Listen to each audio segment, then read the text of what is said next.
this video, we've got a mid-season showdown Christmas special with cats. You're going to want to see this one. If you want to work with me one-on-one to learn Pokemon, click that link tree. Let's get into the video. Merry Christmas. We are going to go to another Premier Challenge. So, inside of the last time that we had one of these Premier Challenge videos, it was a cursed, absolutely a cursed event. We showed up there, I went X2, and then I finished like bottom in resistance, so I wasn't even close to top cut. I may have just a bubble. I finished 3-2. Not gonna lie, man, feel kind of bad. Not bringing this team to San Antonio. I learned that. And then on top of that, I forgot to record round 1, so I just didn't get round 1. And then the last thing is that every time, whenever we tried to record like any audio, it got deleted. I don't know how that happened. Oh, okay, I get it. So it's the flash, like water against fire. It just was not meant to be. But we're back. We gotta drive about an hour and a half. But first, we gotta get some protein.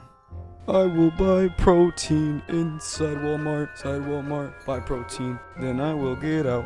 What's up, everyone? We are so back. We are inside of the venue right now, or I guess right outside of it. I got my Celsius, but you know, our friend Hunter here, who's also drinking his own Celsius, called this Pikachu? If I remember correctly. Is that correct? Yeah, it's supposed to be like a supercharged caffeine with 270. Like, Bang's been at 300 for at least a couple years. So, you know, I feel like if you come out with a supercharged caffeine, you really got to step up your game. I mean, the FDA recommended quantity is only 400 milligrams a day. There's room for improvement. You heard it. So we're caffeine maxing this season. Today we are rocking the same team we got from regionals, the Sinistra stuff. So that's kind of cool. Best of luck to all my opponents today. I hope they have some good matches, and I will see you guys later. So, unfortunately, the mic didn't capture my recap of the first match, but I got to play on stream, which was pretty cool. My opponent brought a team of entirely Kanto Pokemon. I kind of had the BST difference. I remember there was like a wheezing where literally I just kind of ignored it because it did not have Will-O-Wisp, so I just set up 2 or 3 SDs with my King Gambit, and I was able to just kind of just sucker punch, sucker punch, sucker punch. There was one thing that was really funny. I remember I switched to my Rillaboom on an Ice Fang, and it just froze me, and I was like, all right, I mean, that's fitting, you know, that's how the game works, but I was still able to win because King Gambit is just an absolute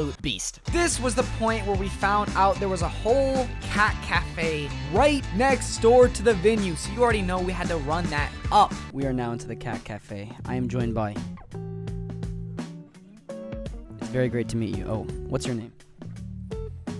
It's a pleasure. The cat introduction is you put your finger up to their nose. They have to smell you first. I already introduced myself to this cat, so he's like, what are you doing? But like this one right here, watch this. Hi, kitty. Yep, see? He's smelling me. He's like, he's making his decision, like yes or no. He's like, nah. Bloop. Meow. They love my bag. Oh, no, don't go in. Look, Anthony, look. That one's going in my bag. It's like, yo, what's this? Whoa, those kitties are pretty angry. This one looks like it wants to kill me. But back to the tournament. So, played up against Adit, who's an old school Florida player. Last time I played up against them, it was in like 2016. They beat me. But this one, I was able to come out on top. Basically, game 1, I got really, really lucky. Landorus went for Sandseer Storm and like missed like on my Heatran. That should have been the game deciding one. I was like, oh shoot, we take those, you know? But like still, it's like, I felt kind of bad. Game 2, though, I played a much better positional game. I was kind of just spamming Magma Storms, and then I trapped in an Ogre Pawn up against my Rillaboom and my Terragrass Heatran, so it was just a board where it couldn't really break, and then also trapped in a Clefairy, so they were just losing HP at the end of every turn. I was just kind of positioning myself for the best possible outcome. Now for our interview over here, how did your last round go, Mr. Hunter? I played the guy that you played round 1. The unfortunate thing was that my Fluttermane just kind of outsped everything, and I think only one of his mons had Protect, so, you know, Fluttermane go burr. Right, so I take it you won, yeah? Yeah. So we're both, or I'm 2-0, you're 1-1. Odds are you can still make top cut, and then what that means, right after we finish top cut, kitty, you're a good kitty, yes you are. This cat is just so chill, like, I'm calling you Gandalf. Hey, Gandalf. Look at that one. Straight vibing. Oh, a yarn bowl? Hey, kitties. Bloop. Huh? He's like, yo, what's that? Yo, look. We are just finishing round 3. I played up against my good friend Hunter right there. It was a little bit unfortunate because that was the down pair from his end, or sorry, up pair from his end, down pair from my end. Now I'm 3-0. Hunter was 1-1, and then now he is 1-2. So there's a non-zero chance that he can make cut. It just we have to have a very specific line as well. In which case, that would mean you and I are guaranteed to play into top 4 basically, because you'd squeeze in at 4th. So you know, maybe you have a bit more time to theorize that matchup. But it was kind of like a whole mind game where I led with like Rillaboom, King Gambit turn 1, faked out SD'd. I had like Chimpo in the back to kind of clean it up. Got a little bit close. I wasn't quite sure how much surging would do. do with the Sword of Ruin onto my... If you picked up the Sinistra, I think you would have won that. But I'm like almost max, so it's like odds are, you know. But yeah, and then game 2, I expect him to go with Double Ghost with a Goldango as a lead, calling me to not have a resistance like I did in game 1. But I decided to bring a Heatran in this game. That kind of changed up everything. So then I was able to win that game 2. It was a pretty clean set, more or less. Obviously, you know, I hit my Magma Storms, which I'm very fortunate about. But what are your thoughts on that last match? You know, I'll be honest, there's something fishy going on with this VGC corner stuff. When I beat Brady, suddenly the footage gets corrupted, and then when I get swept, oh, look, it's all there. You know, there's something funny going on, and I got my eyes on you. VGC corner, VGC corner, VGC corner.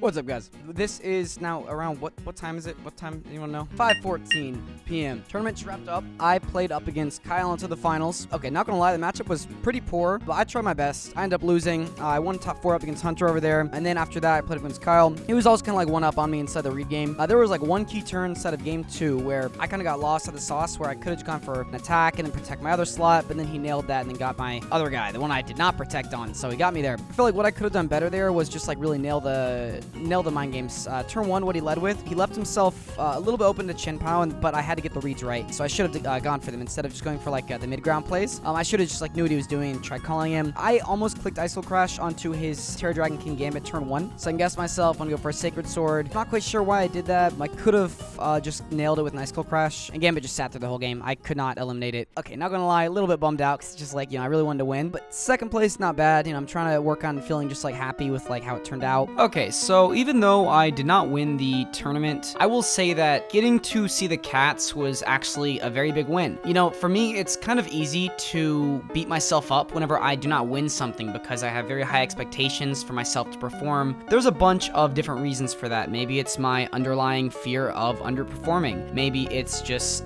the expectation of myself to do better. Whatever it is, I don't really know, but what I'll tell you is that getting to spend time with these cats, it genuinely helped out my mental a lot. You know, it was kind of a healthy way to decompress, and God put cats on this earth for a reason, and they're our little fuzzy buddies, so I'm very grateful I got to do this. But anyways, that's all for this video. Thank you so much for watching until the very end, and I will see you all inside of the next video. Biltong, the perfect protein snack.